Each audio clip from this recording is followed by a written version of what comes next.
Propension marginale à épargner en fonction du PIB réel.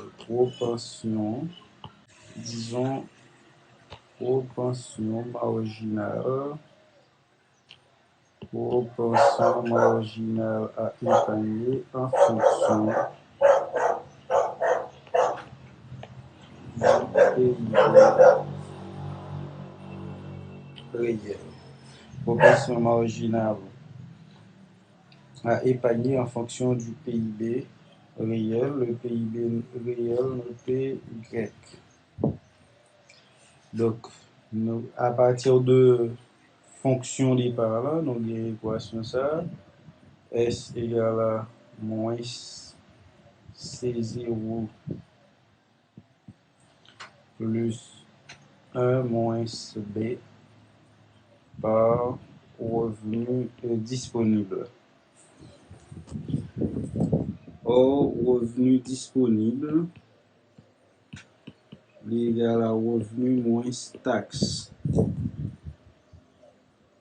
Et taxe lui-même égal, c'est taux d'imposition multiplié par revenu. Donc, revenu disponible égal à revenu moins taux d'imposition par revenu. Donc, ça qui fait que dans cette équation I, dans le côté revenu disponible, dans l'équation I, ça nous fait fonction d'épargne, c'est moins C0 plus 1 moins B par revenu disponible. C'est Y moins T par Y. Donc, fonction d'épargne moins C0 plus 1 moins B. Nous mettons en évidence Y. Ça nous fait 1 moins T par Y. Et la propension marginale à épargner en fonction du PIB réel.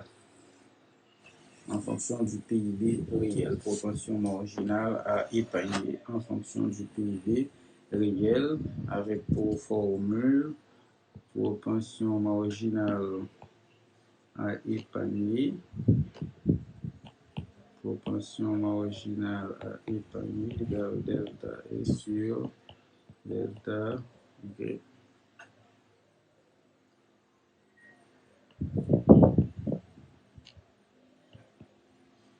Donc, ça fait que nous venons gagner, c'est 1 moins B multiplié par 1 moins T. Proportion marginale à épargner en fonction du PIB réel. Maintenant, nous allons parler de multiplicateur keynésien. Le multiplicateur keynésien. Le multiplicateur keynésien noté K. Multiplicateur keynésien, c'est un nombre que l'on multiplie par variation dépenses autonomes, lui permettent de venir en variation du PIB réel. Multiplicateur keynésien, nombre que lorsqu'on multiplie par variation des dépenses autonomes, et que lui permettent de gagner en variation également du PIB réel, qui formule qui permet de gagner multiplicateur keynésien, qui permet de calculer. Formule K égale à 1 sur 1 moins propension marginale à consommer. On a calculé le multiplicateur keynésien, là, on utilisé proportion marginale à consommer. Au cas utiliser ça de préférence, on dit c'est 1 sur propension moyenne à épargner. Parce que 1 moins propension marginale à consommer est égal à propension marginale à épargner. Puisque dans l'équation que nous avons avant, nous avons l'équation ça. Équation que nous avons gagné avant, nous avons gagné, par exemple, propension marginale à consommer plus propension marginale à épargner égale à 1. Ça qui fait que propension marginale à épargner égale à 1 moins propension marginale à consommer. Le taux d'épargne, c'est quoi? Taux d'épargne. Le taux d'épargne. Donc, c'est le pourcentage du revenu disponible consacré à l'épargne. Taux d'épargne, pour calculer, c'est épargne divisé par revenu disponible et multiplié par 100. Taux d'épargne.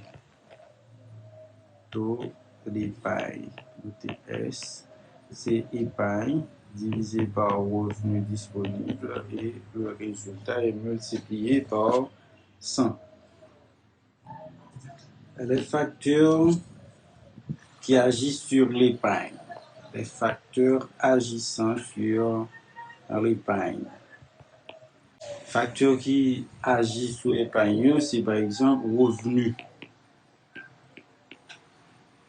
Le revenu futur, modification de l'impôt sur le revenu, taux d'intérêt,